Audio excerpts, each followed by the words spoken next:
Assalamualaikum warahmatullahi wabarakatuh. Alhamdulillahilladzi ja'alna likulli syai'in sababa wa anzala 'ala 'abdihi kitaban ajba fihi min kulli syai'in hukmatan wa nab'a. Wassalatu wassalamu ala sayyidina Muhammad asyraful khalifah ajman wa araba wa azgahum hasban wa nasba. Sahabat RRN TV dimanapun berada, tekad terlahir bersamaan dengan Nabi.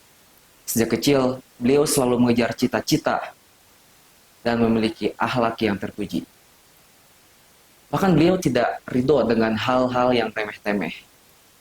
Beliaulah sosok yang ambisius dan terdepan dalam mengejar cita-cita. Sebelum menjadi nabi, beliau terkenal dengan keunggulannya, keistimewaannya, kesuksesannya. Oleh karena itu, kala itu kaum Quraisy menyebutnya dengan gelar As-Shadiq Al-Amin, yaitu orang yang jujur dan terpercaya.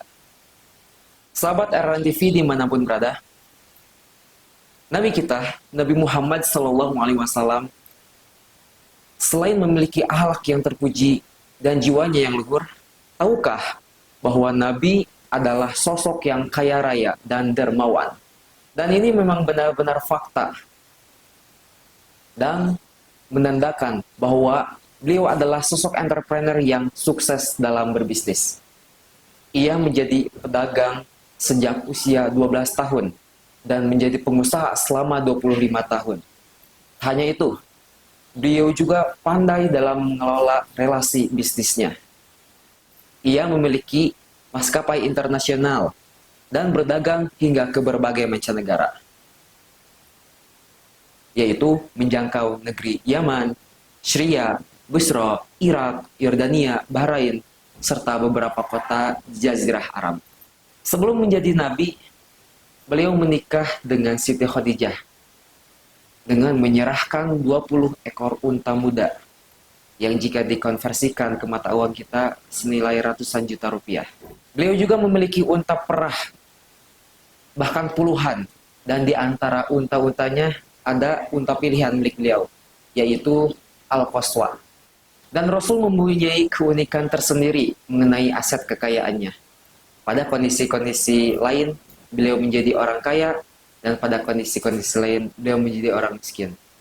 Beliau menjadi orang kaya agar orang kaya di antara umatnya dapat mencontoh bagaimana Rasul berinteraksi dengan harta, membelanjakannya dengan benar, dan cara mendapatkan harta yang halal seperti apa, dan sebagainya. Beliau menjadi orang miskin agar orang miskin di antara umatnya dapat mencontoh bagaimana bisa menerima keadaan, bagaimana berusaha untuk membalikan keadaan, dan sebagainya. Hal ini menandakan bahwa tidak hanya sukses dalam berbisnis, tapi juga beliau sukses dalam menjadi uswah yang baik bagi umatnya. Hanya saja beliau sederhana. Karena kezuhudannya, beliau memiliki makanan, pakaian, dan alas tidur yang ala kadarnya. Lalu bagaimana dengan para sahabatnya yang mengaji, meneladani, belajar kepadanya? Abdurrahman bin Auf, yang mana harta kekayaannya dapat memenuhi seluruh penduduk Jazirah Arab. Umar bin Khattab, yang memiliki usaha tekstil atau garmen dan propertinya yang luas dan lebar. Utsman bin Affan juga memiliki properti yang sangat luar di sepanjang wilayah Aris sampai Khaybar, yang jika dikonversikan senilai triliunan rupiah, dan masih banyak lagi. Sahabat RRN TV dimanapun berada, beliau-beliau semua adalah teladan kita. Kita sebagai generasi penerusnya patut meneladani mereka. Oleh karena itu, pastikan kita kaya dan tahu bagaimana cara menggunakan harta di jalan Allah Subhanahu wa Ta'ala. Sahabat RRN TV dimanapun berada, ini perlu digarisbawahi tebal-tebal bahwa kekayaan bukanlah tujuan, tapi kekayaan adalah alat, yang mana dengan alat ini kita dapat lebih mudah dalam berzakat, bersedekah, mendonasikan uang kita kepada anak yatim piatu atau kaum duafa agar menjadi amal jariah, membangun sarana umat, dan masih banyak lagi. Sahabat RRN TV dimanapun berada, Dari tadi kita sudah panjang lebar membahas tentang karawarisan Nabi. Dan disinilah waktunya kita mengetahui bagaimana Rasulullah SAW berbisnis hingga sukses. Yang pertama, jujur dalam melakukan transaksi. Dua, selalu menepati janji.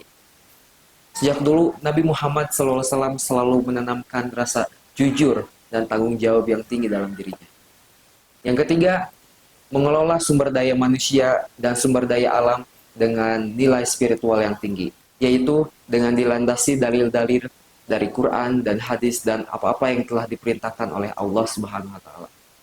Yang keempat, selalu bersedekah. Beliau lebih suka memberi orang yang meminta.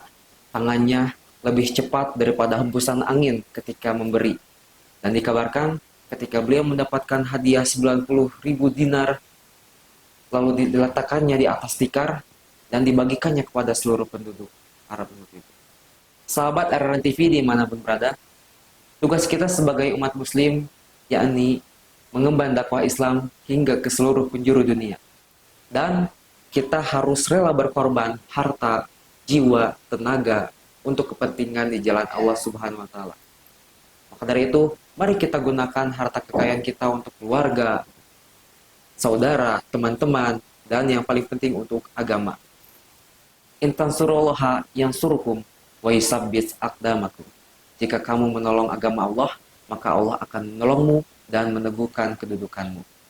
Semoga kita dapat meneladani teladan-teladan kita dan kita dapat berbisnis sebagaimana Rasulullah SAW berbisnis, yaitu berbisnis semata-mata hanya karena Allah dan dengan nilai spiritual yang tinggi.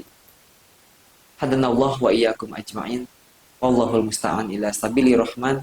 Assalamualaikum warahmatullahi wabarakatuh.